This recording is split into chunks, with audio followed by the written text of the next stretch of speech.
The Terra UST collapse is dominating the headlines, and efforts by Luna Foundation Guard to defend the UST dollar peg by diluting its reserves has gone in vain.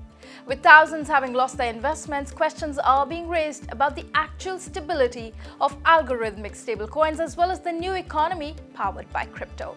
Let's get in Mark Lamb's views on all these events. He's the Chief Executive Officer at CoinFLEX, which also operates Flex USD, which is an interest-bearing stablecoin. It's great to have you with us, Mark. Great to be here. Mark, you're closely involved in the world of stablecoins. What do you think were the flaws in the Terra UST program that led to its downfall? The problem with Terra is it was a volatile-backed stablecoin. So when we talk about algorithmic stablecoins, any set of instructions, even if Circle programs their USDC backing with algorithms, you could consider an algorithmic stablecoin. The problem with Terra wasn't the fact that there were algorithms involved. It was the fact that the collateral was not worth the dollar. And there was no mechanism to really ensure that the collateral was always going to be worth the dollar. There's a mechanism to ensure that you could convert UST into $1 worth of Luna, but there's no mechanism to ensure that Luna is going to be worth enough to allow all UST holders to get out.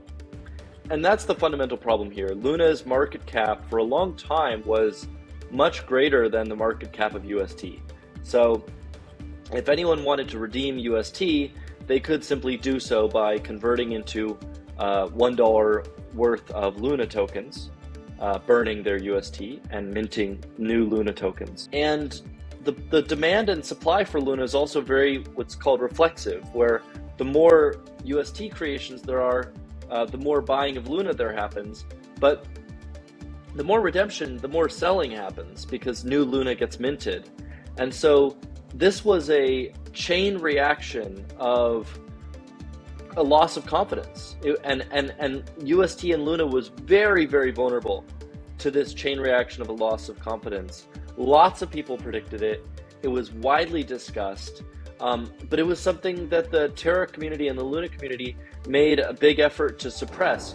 Let's talk about Do Kwon's revival plans for Terra. They initially called it a fork and then took that word off. What's your take? I think it's going to be very difficult once you have people that have lost so much confidence for them to get confidence in a new type of regime. And I think it's honorable for Do and for others in the Luna community to try and do something. But it is also a difficult proposition when people feel like a promise has been betrayed. And specifically that promise is around UST being worth $1. A stablecoin has a very simple mission, a very simple goal, being worth the dollar. And so I think what Do Kwon, the issue he'll run into is, will people trust his promises again? Because he told people that this was a stablecoin. So now he's trying to say, well, we're going to recreate Luna and have Luna be an ecosystem thing. Well, trust in crypto is like trust in the world. It's very slow to build. When it builds up, it's magnificent, and you can lose it all in 5 minutes.